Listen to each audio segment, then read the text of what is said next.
session. You guys have little footballs representing kickoff of Vology training and some cool koozies that can be your takeaways. We've also got some tools that we'll go through here in a minute, and that's what's in front of you. So today's agenda and the purpose of the training today is to really help you guys understand the people review process and what is this people review process that we do twice a year. So I'm going to go through that. I'm going to talk about action plans, which is really, you know, for some of you, you got this people review, and some of you, it was an 8-page long review with all this stuff in it, and it's kind of like, what do I do now? So we're going to talk about, okay, what can we do with this people review? What is the next step? And we will talk about those action plans. And with that, we'll do a group exercise. So why do we do people reviews here at Vology? Some of you may have come from other organizations where they've done a very traditional annual review process, an annual performance review. In fact, Vology used to do this a few years ago. We kind of abolished that system and created the people review system because it's more aligned with the character traits of people that we look for rather than performance, which we believe should be managed with your manager on frequent sessions, right? Not just once a year. You shouldn't have to wait till the end of the year to find out how you performed in that year. Those kinds of discussions should be happening with you in regular one-on-one sessions with your manager, which should be happening bi-weekly on average. How many of you have regular one-on-ones with your managers here? Good, I'm glad to see it. So that's where the performance discussion takes place. The people review is really about understanding our whole bench of talent at Vology as it relates to our DNA and our leadership DNA and our values, so that we can see who we should be investing in and preparing for the next level roles here at Vology. And that doesn't always mean I'm going to go from individual contributor to manager to senior manager to director. It may mean I'm going to go from sales to technology, or I'm going to go from accounting like Lori Meister did to VPOPs or something like that. So it's a way that managers can be more proactive about managing the talent bench within our organization. We need to be ready for growth and succession because we're a growing organization. Since last July of 2015, we've over doubled in size. With the Vital merger, we doubled overnight. So in VPOPs, what that meant for us is we had systems that no longer worked for this double, employee population. A lot of things broke, in fact. And for people in technology and services, I know that there's been some struggles there with process and tools. Accounting, now you have, a whole nother business to support in terms of revenue streams and GL. So in order for us to be ready for that growth, because we're going to continue to acquire more companies as we grow organically and through acquisition, we want to, again, be developing our people in the right ways. And it also allows us to focus our investment dollars and have customized development plans versus kind of a canned approach to employee development, which is what a traditional approach would be. So what are you being rated on in your people review? There are 9 things that everyone is rated on in their people review. Whether you are an individual contributor or a leader, everyone is rated on our leader DNA. And it's not to ding individual contributors who don't have leader DNA. It's to find individual contributors who do have leader DNA that can then move up into some leadership positions. For the values are really what we consider kind of the cost of admission at Vology. Every Vology employee should possess these values. And I want to go over them today because, it's important if we're all rating people. Like this year, you guys all rated your managers, right? In the people review process, you rated your managers rated you, lots of other people rated your managers. But it's important that we're all rating people with the same understanding of what those definitions are. So with Simplify Everything, this is just, we want to be easy to do business with each other internally as well as externally with our customers, right? So sometimes when I define things, I find it helpful to think of what the opposite of this thing is. So the opposite of Simplify Everything would be, someone who you asked a simple question to and they maybe wrote you a 20-page long email in response, and you're kind of like, where is the answer in all of this? Where the simplified version of that would be, hey, just pick up the phone and let's talk it out. If it's so complex that you find yourself, midway through a novel emailing someone back, it's probably time to just shut down the email, walk over to their desk, talk it out. Simplifying everything can also be process simplification. If you take a 9-step process to a 3-step process, yay, that is helpful. It helps everyone. Thinking positive is pretty self-explanatory, right? We want to be positive people who see the silver lining behind the dark, looming cloud. And the way that Vology has grown over the 14 years now that we've been in business is really through thinking positive, right? We've had a lot of challenges in our way, and our growth curve kind of looks like this, but on a trend line, it goes up steadily. We've experienced a lot of failures. I mean, you guys see leaders coming and going, right? We've made mistakes on some leaders that we've hired. We are not afraid to admit those mistakes, but what keeps us going in a positive direction is instead of dwelling on the negative or getting stuck in the gloom and doom, we continue to see every challenge as an opportunity to get better. And so that's what we mean by thinking positive. Being transparent is candor. It is not beating around the bush. It's not hiding behind an ulterior motive. It is being truthful and honest and having strong work ethic and you know, just keeping it real, being real. And grow is really self-explanatory. So we've grown as a company exponentially over the years.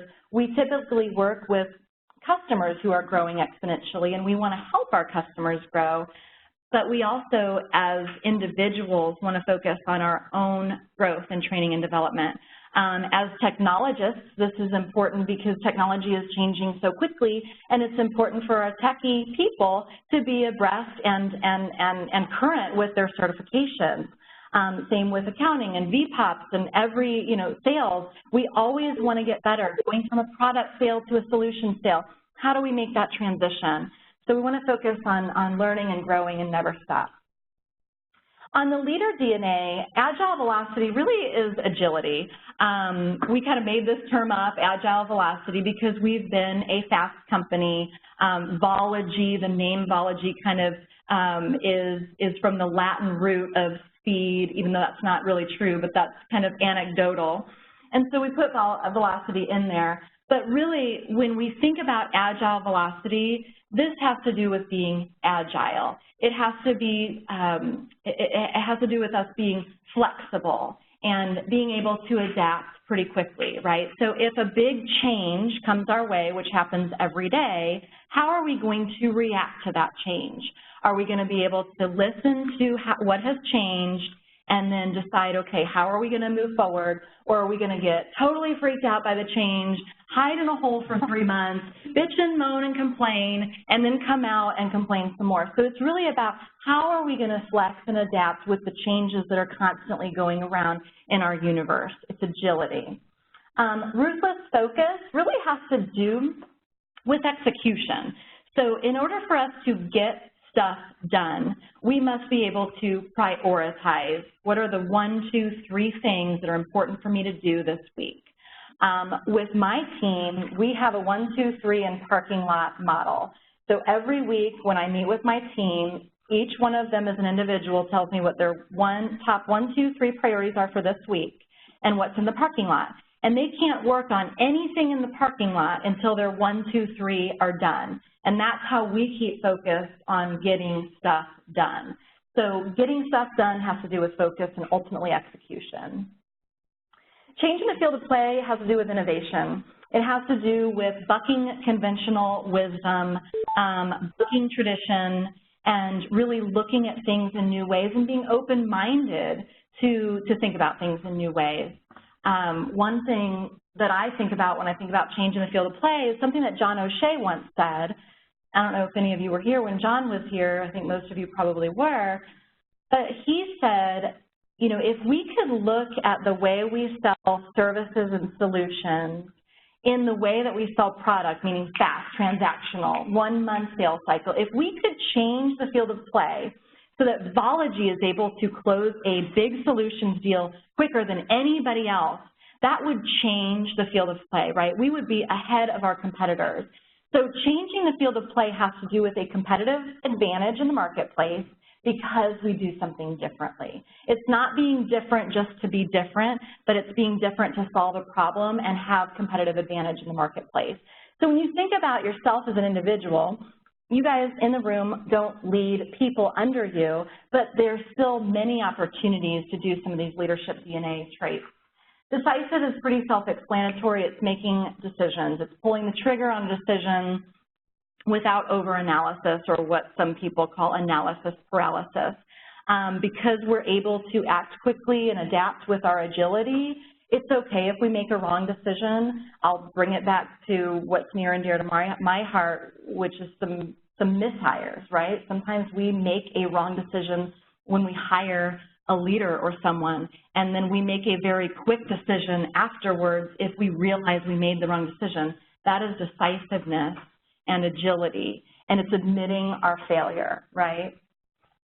And then builder of leaders is really building those around and under us. If I have direct reports, it's my job to mentor and coach them and help them realize their career aspirations here at Vology. But even as an individual contributor, role modeling for other people, training for other people. I know Joe put together an awesome training for the pre-sales process. He took that upon himself to do. No one asked him to do it. He worked over the weekend, put it all together, and it was awesome. He was able to change the field of play because he brought a process improvement, and that was an example of building leaders. Does anyone have any questions about the DNA or values, or does anything not make sense? Okay.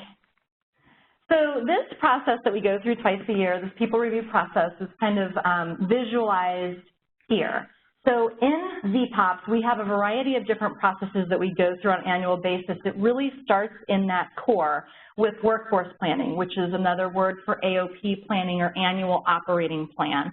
So every year, all the leaders kind of come together and say, okay, based on what's going on in the business, based on where we are financially, what are we going to do? What resources do I need? What am I going to add? What am I going to take away? Comp plans. Every year, as the sales folks in the room know, and accounting too, because they have to calculate commissions, we look at comp plans. We not only look at sales compensation plans and commission plans to make sure that they're driving the right behaviors to get us the end result, but we also look at executive compensation plans and equity plans and bonus plans to make sure that those are correct as well. And then the benefits plan is something that we look at from a total rewards standpoint, not only health insurance, but, you know, PTO and 401 and all of these different things. Outside of that, the middle circle kind of goes through, you know, practical items that roll along with each one of those things. And the outer circle is outlining the 8 steps of the people review process, which we'll go through here. So first of all, we kick off training. We do the people review at mid-year and year-end. We should kick off that cycle with training. We did not do a good job of that this year. In fact, I don't think probably any individual contributor received training. We will do better next time. VPOPs owns that, and what you can expect going forward is before we kick off the cycle, before those forms are sent out for you guys to complete, we will come together and we will have a kickoff training to remind you guys of what we're rating, what the ratings mean, and how we're going to do it. Okay? And secondly, managers and contributors complete reviews. So the next step is everyone completes a form. For each one of you, you completed one on your manager. Your managers completed one on you. Our managers, some of them received up to 40 inputs from 40 different people across the whole business. And the cool thing about that is it allows for, in our leadership ranks, almost a 360-degree feedback view of how that person is doing, instead of just their direct manager giving them a rating, which is a more traditional kind of application of the process.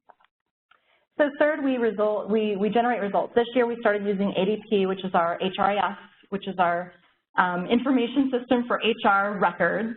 And prior to this year, prior to this cycle, we did it manually. Thanks to Shelly and Lori on my team, they were able to get this stuff all automated, which is awesome. And we use it in ADP. And so at any time when you guys access your record, your own personal record in ADP, you'll be able to also access your people review. So it's at your fingertips at any time. Leaders will also be able to access their direct reports people reviews in ADP.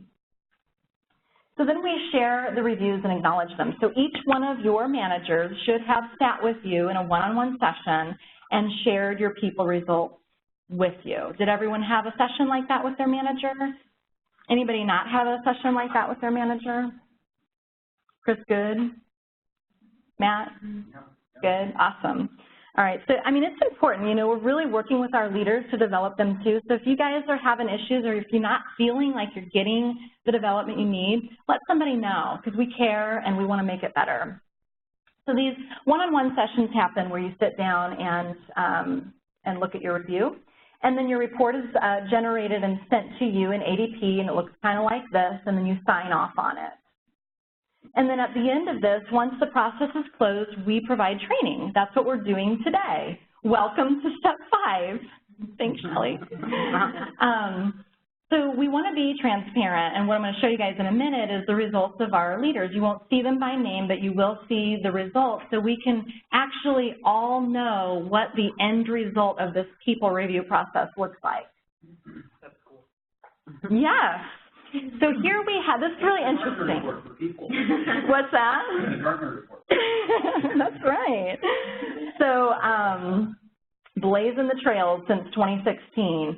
So here we have Vology and Vital, and what this scatter plot here represents is leaders, people leaders, not individual contributors, but people leaders. And what you see, if you can see the colors here, we've got orange dots and blue dots. The orange dots represent Vital leaders, and the blue dots represent Vology leaders. Another important thing to show you guys here is we kind of put this on a curve.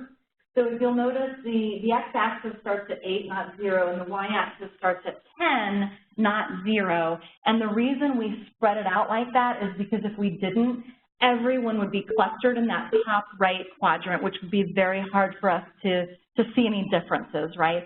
So in order for us to really see some differences, we stretched out the plot, which means we started the plot at a higher number. And so you can see from the bottom all the way to the top, from 8 to 12, you really only have 4 points difference there. And really, if you kind of knock out the stragglers, it's like a 2.5-point difference, which isn't that much.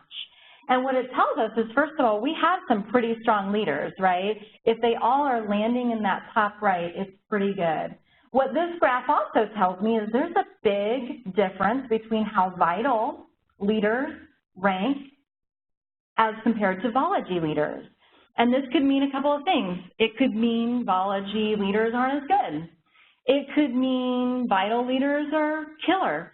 It could mean we're not all singing from the same songbook as we rate our leaders. There's a lot of different things, and we don't know the answers to these questions, but what I'm hoping is that through continued education and us all getting on the same page with what these ratings mean, we can work to normalize the results, which I think will happen over time. The other interesting thing, did you have a question, Mark? Just wondered who was perfect. That is a great question. It wasn't me. I mean, if I didn't know any better, I thought that was the Vital employee. What's the difference between the numbers towards the bottom or going up? Okay, great question. So there was a question here, what's the difference between the numbers on the bottom and the numbers on the vertical? The numbers on the bottom, or the x-axis, represent Vology values. So these are the scores on simplify everything, be transparent, think positive, and grow. On the y, or the vertical axis, these are leadership DNA. So leadership DNA, there's 5 of them. So perfect score on leader DNA is 15, whereas perfect score on values is 12. Any other questions about this graph? Okay. So the next one is leader by level. So this is another interesting one. I love this one. So the blue dots are supervisors, and this is all of Vology and Vital leaders. So now we have all leaders together, but it's looking by level. Blue dots are supervisors.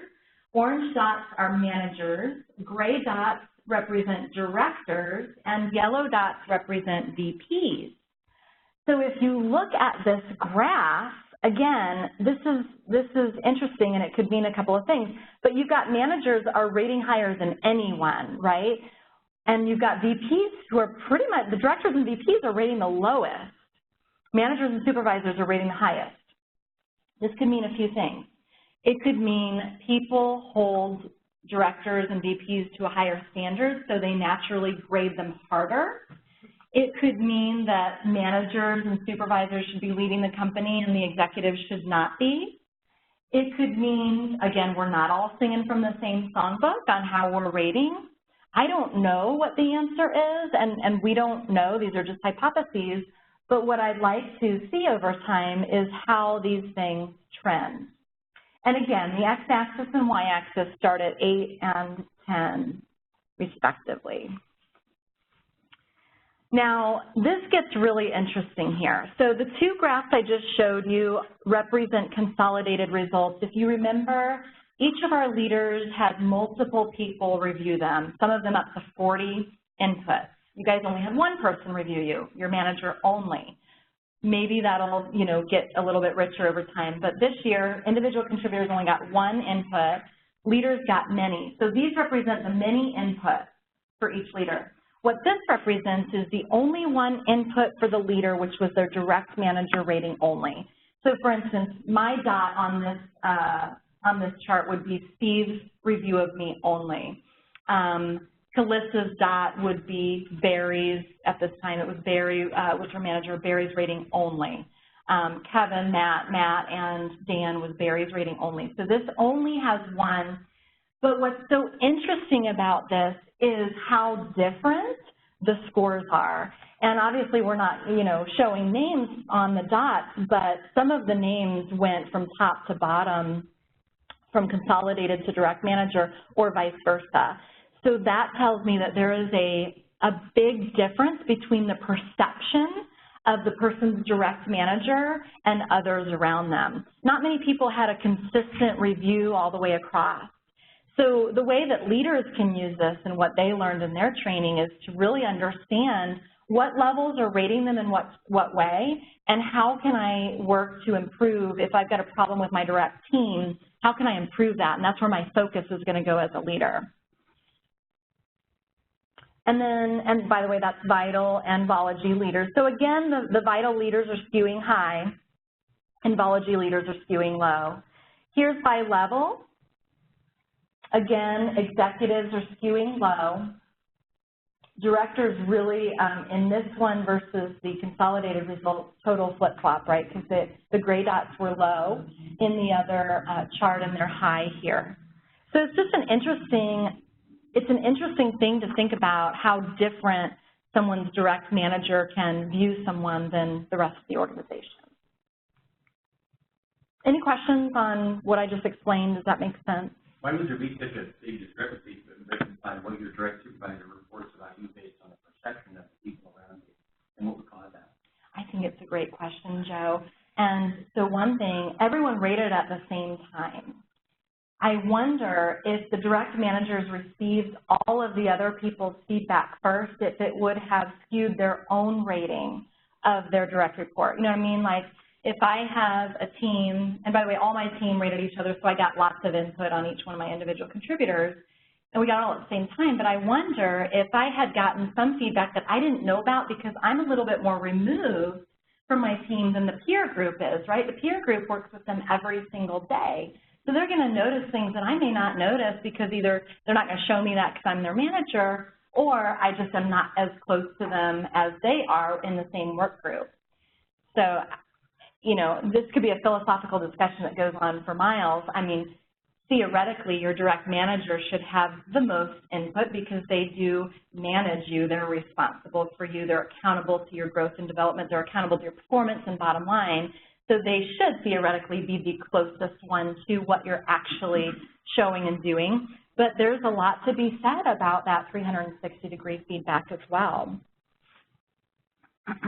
Any other questions about these graphs?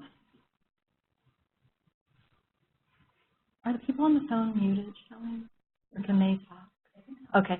So if you guys are on the phone, feel free to just pop out a question. You don't have to wait to the end. I do ask for the folks on the phone to go ahead and mute your line unless you're speaking. But if you'd like to ask a question, just unmute your line and ask away. Hey, Jen, Joe Kuntz. Hi, Joe. How are you? Good. How are you? Good. Hey, quick question. So some organizations have what they call two downs, where a manager might talk to their manager's staff or a director might talk to the manager's staff. Is Vology Vital incorporated anything like this? I think it's great to get feedback from the employees upward to doing that 360, but doing it twice a year, right, has a little bit of a delay in getting feedback quicker. And I think you're in the right steps of getting the direct one-on-ones, but I think that helps. So I'm just curious about the philosophy around doing those 2-downs. Yeah, so that's a great question. Joe asked, do we do 2-downs, which is kind of like a skip-level review where Steve, for instance, would talk to my direct reports about me instead of only having one-on-ones with me. So we don't do that formally now, Joe. I think that's a great idea for our leaders to practice. In fact, after this people review and receiving my own results, I recommended that Steve reach out to my direct team to kind of just check in with them and see how things are going. It's certainly something we can add into our leadership training, Joe, to give them ideas. We try to be as hands-off with policing our leaders and how they lead as possible, but at the same time, we want to give them ideas. So I think it's a great idea, but to answer your question, we don't do that formally today. Okay, thanks. Any other questions from anybody on the phone so far? So the next step in the process, the 6th step, is action plans. And you guys all got, one of your handouts is an action plan tool. For those of you on the phone, I think Shelley emailed you this packet of information, so you should have it in your email from Shelley Hayden. But this is really what you guys should think about doing after you receive your people review. And we're going to go over it here in a few minutes. Leaders are expected to do this as well. So again, with a more proactive process, once we receive our people review results, we want to look at what am I going to do today, what am I going to do 6 months from now, or within the 6 months, the next 6 months, and what am I going to do within the next 12 months. And we'll get into that a little bit more in a minute. So where do I put my focus? Some of you as individual contributors probably did not receive reviews as in-depth as some of our leaders. Some of our leaders got like 20 pages of feedback, which I think is awesome because it's just great feedback to read through. Since you guys only had one person inputting, your review may only be a couple pages long or 2 pages long. But for those of you who did get a lot of feedback, it's a lot to sift through, and I would like to help you focus, ruthlessly focus on the priority areas. So where I would recommend you focus first and foremost is your strengths. We can always get more bang for our buck focusing on our strengths. Many of us have weaknesses. We all have them. When we put time and effort and energy into fixing our weaknesses or bettering our weaknesses, we usually don't get much better. It's kind of ingrained in us, and it's the way we are. You know, I'm a procrastinator. I'm not, you know, I don't have a lot of organization going on. I can fix it for a few days, but it usually always goes back to my natural. What I'm good at, inspiring, teaching, educating, motivating, developing, those things I can get better at if I do it more. So that's where I need to put my focus. And for each of you, focus on your strength areas. Those areas holding you back are going to get you caught up in your mind, right? That's where you're naturally going to go like, oh, this sucks. My manager thinks this about me. What am I going to do? Be aware of it. Definitely be aware of it. If there's recurring themes, like for those of you who did get multiple inputs, like Shelley, who probably got 7 total inputs, there may be recurring themes in there. Pay attention to it, but don't get, you know, drugged down into it. Focus on your strengths. How can you get the most bang for your buck in the area of your greatest strength? Areas holding you back, again, it's our natural tendency to really focus here because it hurts. It's not fun to read that stuff, and that's where we naturally put our focus and attention, and our thoughts go there. And I would recommend that you find some quick wins in there. For me, in my personal situation, I had a very, in my opinion, quick win. My team didn't always know where I was. I wasn't always in my office. They didn't know if I was working from home, if I was in a meeting, if I was off-site, if I was at a different place, Vital, Vology, where was I? So I simply put my calendar on my door. And so when anyone comes to my office now, they can see exactly where I am. And I've also started communicating every Monday to my team what my calendar is going to look like for that week. Real quick, easy fix, right? It came up a ton on my holding back areas, but I was able to fix it in the same day.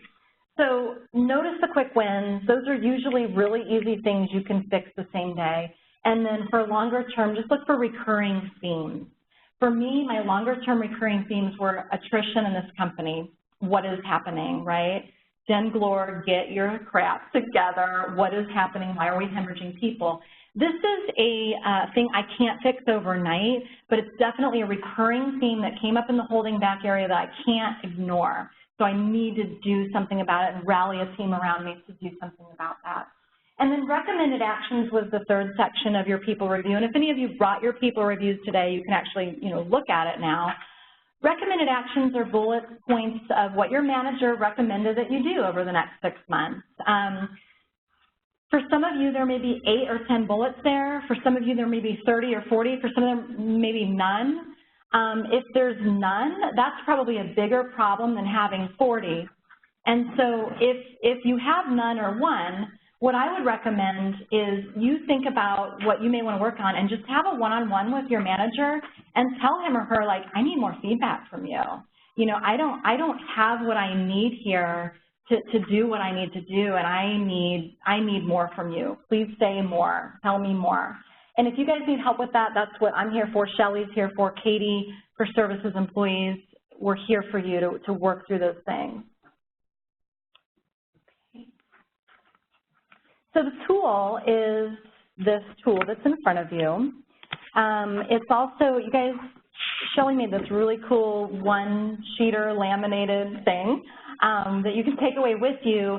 And what I do with these one-pagers is I put them up on my corkboard in my office so I can always view them. But the action plan is here. So throughout the year, I recommend that you fill one out for yourself, post it up, and just look at it and kind of ask yourself, how are you tracking to it?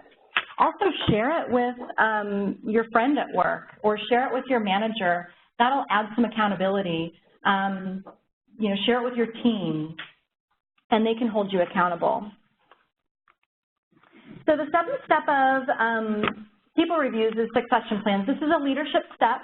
So because we are growing at Vology, it is our leaders' job to really look at their whole team and say, what am I going to do as my team grows? How am I going to replace my own position as I grow up in the organization? If I have a top GP producer and that person won the lottery tomorrow and stopped working at Vology, how am I going to replace that GP? If I have a top technician who's the only technician who knows how to do this thing, what am I going to do if that person leaves? It is the manager's job to have a succession plan. And that is the seventh step. And then finally, the eighth step is continuous improvement. So every people review that we've been through, and a lot of you in the room have been here for a few years, so you've been through a few cycles. Hopefully you're seeing improvements every time. At the end of the session, we will get, and I think this is happening next Tuesday, a group of 16 random leaders together to share what they hate about the process, what they loved about the process, what needs to change, what can't change, and then we make changes and improvements for the next cycle. So we're starting to get a lot of feedback already, like 3 points is not a big enough scale, and for the leaders, 40 people is too many people for me to review and things like that. So we want to hear the feedback because we want to make it better, and if you have feedback, share it with me, share it with Shelly, share it with your leader, they'll get it to us, but we always want to, we're never done with any process. It's never fully baked, so we're always improving. All right, so any questions about any of that before we go on to a group exercise? I know you guys are excited about this group exercise. Okay, what I want you guys to do, and if you're not comfortable sharing your people review with someone, that is okay. If you want to make this an individual exercise, that is totally fine, I get it. If you feel comfortable, if you're here with a friend and you want to work on stuff together, that's cool too. But what I want you guys to do with your people review, and if you didn't bring your people review, it's probably in your mind, right? You remember it. So what we're going to do is fill out one of these action plans so you can take something away with you today and put it up on your cube tomorrow or later today and hold yourself accountable. So in the first section, I want you guys to think about, and you can write on the back of this if you want to take notes, But think about your key strengths. So remember, our focus is going to be on the strength areas. What are my 2 to 3 biggest strengths? And how can I get more out of them? If it's my technology experience, how can I get more out of that? Do enough people know what I can do? If it's my relationship building experience, am I doing enough account management versus net new sales? Is it my accounting experience in GL versus payables? You know, am I doing the right things? What are your strengths and how can you get more out of them? If you're a project manager and there's processes that are bunked up in your team, how can you get involved in process improvement on your team? So that's the first section. You can just take notes on the back here. Second section is areas holding you back. What's the quickest fix? Based on your people review results, what is the quickest thing that you could literally do today, before the end of day, before you exit today for the weekend? What can you do? What action can you take? What can you do today? Not going to drink as much at all. And finally, your recommended actions, 6 months or 12 months, think about what you can do. How are you going to do these things? So if I've got an attrition problem, okay, I can focus on attrition. That's not good enough. I need to come up with action steps. My leaders need to do a better job of connecting with their people and telling them how valuable they are and making sure that they're happy here and understanding what their main pain points are and fixing those pain points. Okay, how am I going to do that? Leadership training, better one-on-ones with my leaders, connecting with my leaders. That's me. That's how I'm going to fix things. What is your area of recommended action, and how, specifically how, are you going to turn things around or make a change there? So I'm going to give you guys like 5 minutes. I'll start a timer. And if you want to work together, awesome. If you want to work separately or alone, that's fine too. But take some time and really think about this. Do you have a question? Get real. Get transparent.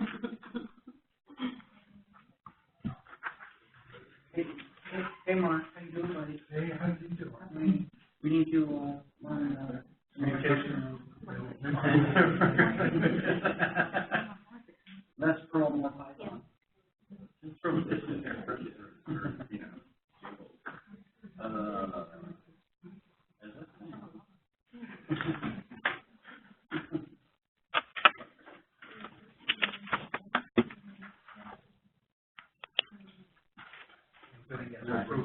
We're just collaborating.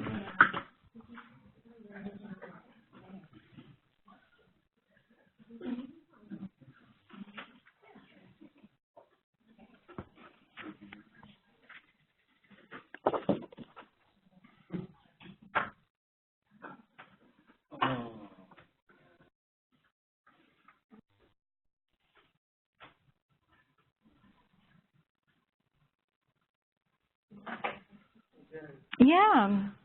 Will there ever be peer reviews, or does that like open up the door for drama in the workplace? No, I think it's a great idea. So Chris asked if there's ever going to be peer reviews.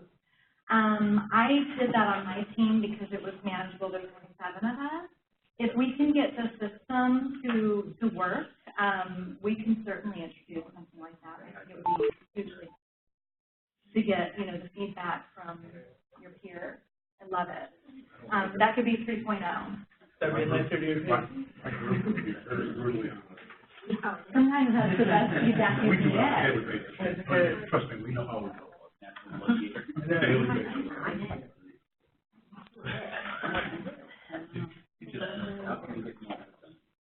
What I'm looking at is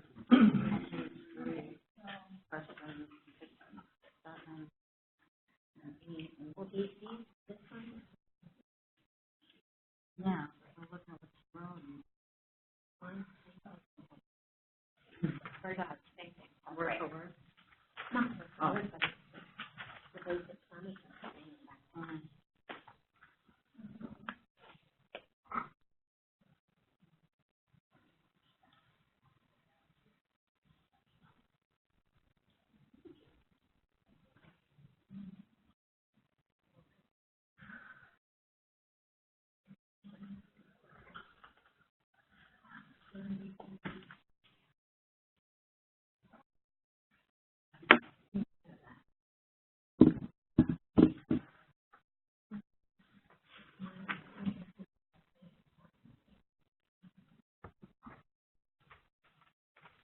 question. Mm-hmm. What we do, I'm having a hard time coming up with this stuff. Like what I'm trying to do is looking at. Yeah, it's just what they're, but I think it's still, yeah, it's on the first, you said that's great, but when it's talking about these, like that, basically your failures in the vehicle, right? Talk to the neighbors. Well, that's, right. Right, absolutely, yeah. Hey, Joey, hey, Joey. Hey, Joey, would you like to move the sweater out of my chest?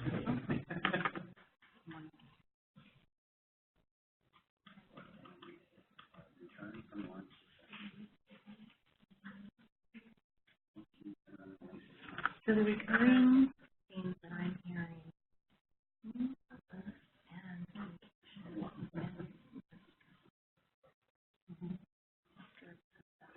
so these are the themes I'm seeing. Okay. And so what you may want to do, are you willing to write no, and so maybe one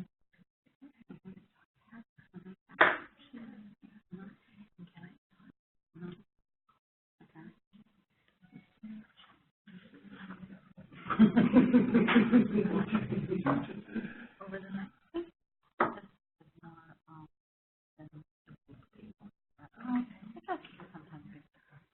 Yeah.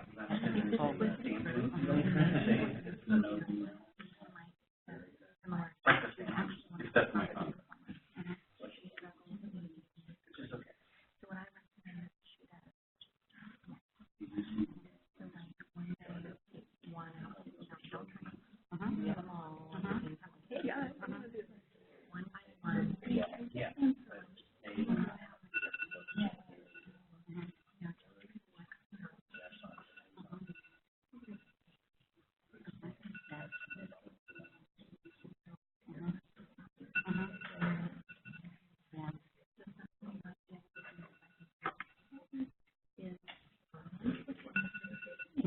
Or invite them to lunch for next. Okay.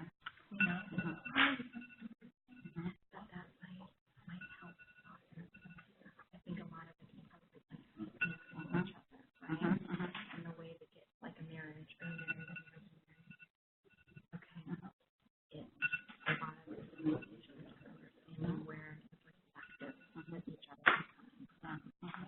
And it's easier to get to that point when you're in a comfortable, non-work, relaxed environment with each other where you're just talking about your kids or your work or your car or your weekend plans or whatever.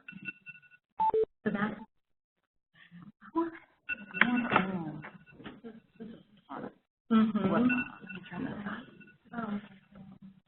Just one more minute, and then we'll share some results here.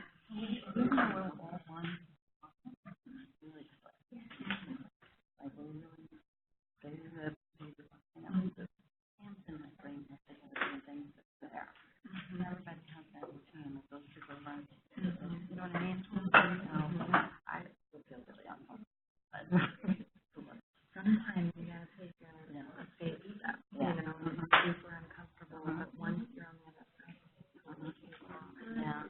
and you know, like let's say there's a family for lunch together, maybe you can when they're home, you can like spend some time with you over lunch time, or maybe it's spending too much time. How was your weekend? You know, just kind of maybe lunch is too big of a step. So hey, how was your weekend? Cool story, bro. You know, We've been in the army, though. And I'm going to get that we running out of time, but if you want to go through this. Is it bad that the person I think Everybody. Okay, guys, so good job. I could tell people are really working on your stuff. We've got about 10 minutes left. Does anyone want to share any of their ideas or any of their action plans? Anybody on the phone want to share, or anybody in the room feel like sharing? It's okay. It can be a private thing. Is that a hand by phone? I haven't written it down yet. Okay, Chris. Chris is going to brave it. I learned that for leaders to move up, they have to have a succession plan. that we all have succession plans if we're gonna move up. There you go. So Chris's idea is have his own succession plan. If Chris wants to move up, who on his team is going to do what he does?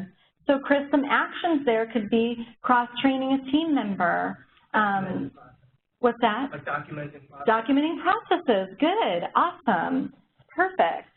And then you can show your manager when you're ready to move up. Look, I've already got this all documented. Somebody can come in, plug and play. It's good to go. Anybody else have anything else to share? Okay, so a couple things. Your takeaways for today are your action planning tool. And we went through how to do that. If you guys are readers, and I'm a reader, not everyone's a reader, I get it, but if you are a reader, maybe your commute just doubled in size now that we are in this new building and you need an Audible book on the way to work. Kevin Shaw introduced me to Amazon Audible, which is my new favorite thing, and now I'm able to listen to some books on the way to work, which is great. This is something I would recommend. It has to do with what I talked about, capitalizing on your strengths, right? We all have a strength that's unique to you and nobody else has it. And if you can find it and use it, you're gonna soar wherever you are. This book is real easy. It's kind of fun because there's a test there and you can take the test and find out what your strength is and then go from there. And if you guys need help with this, that's what Shelly's here for, I'm here for, and Katie's here for as your business partners. Matt, yes? I think before you read that, you should read the book called Miracle Morning. Miracle Morning? Yeah. Okay. That's going to be a lot easier if you do Miracle Morning first. Okay, so Matt Jolly has recommended Miracle Morning. I haven't heard of it, but I'm going to read it because I just finished The Advantage. You'll finish it like in an evening. Okay, awesome. So the Miracle Morning. The Miracle Morning. Basically, in a nutshell, get up an hour earlier. And sorry. That's what you said. I did the same thing. Within 31 days, if you keep doing that, I promise you, you will get up an hour earlier every morning, and you can, do stuff like that. It basically gives you the hour that you are not taking, and it's 6 things that you do called the Savers thing, and you do all of those things every single morning, and it's awesome. Sets you up for massive success. I agree with you. Very easy to understand, very easy to implement. Hardest thing is making it past the first 31 days. Yeah. I just wake up an hour earlier and run 2.5 miles. But it's good. I would say it's awesome. I've read that book. It's awesome. But if I had read that first, that would have been even easier. Make more sense. All right. Awesome. Thanks, Matt. So Miracle Morning, and that sounds like the meetings with myself. Another yeah, it's kind of like that. Strategy, which I love. On Monday mornings, 9 to noon, I'm meeting with myself. But anyway, so this is really great. And I just want to also draw your all's attention to your takeaway. And something on the takeaway that we didn't talk about today, which I think is good for everyone to know, is we do like 40% of our internal promotions internally. Exactly 33% of our non-services, so sales, marketing, accounting, finance, VPOP, 33% of those promos are done internally. 75% of our services promos are done internally. I don't know if you guys saw Barry's video he sent out last week. If you haven't, it's the best one he's done so far. But he highlighted, I think, 18 promotions, 17 of which were services promotions. And we do a really good job. We're probably not doing a great job communicating the process and all that stuff, and we'll own that, and you'll see that get better over the coming months. But Vology is ahead of the curve on internal promotions. So the opportunity is here. If you guys want it, it's absolutely here. These tools you learned today are how you can get yourself ready and prepared for your next step. Any questions? You guys, I'm so proud of you for coming. I really appreciate it. Thank you guys on the phone, and have an awesome Friday and weekend.